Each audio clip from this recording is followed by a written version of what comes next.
Locally, we've got the hidden homeless. They are living in their cars, so we thought, what can we do? Having a project and a specific goal and a tangible goal in mind works quite well. We did a big brainstorm on how we could help. We're also working on this project with another school from a town called Methven in the South Island.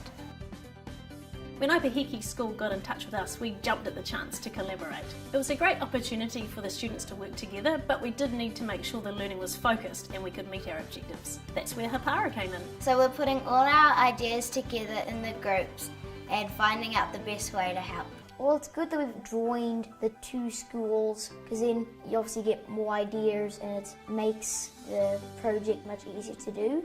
A whole group of people just working together to achieve something very big.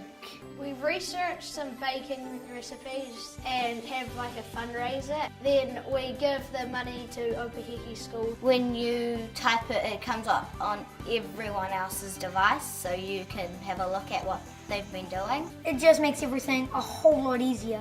It's a lot easier than having to look up on the board and see what we've got to do. Probably the most useful tool in Hapara is the activity viewer in this project. It gives us a summary of the entire activity at a glance. You get like a feeling of satisfaction if you actually change something or help someone in the world.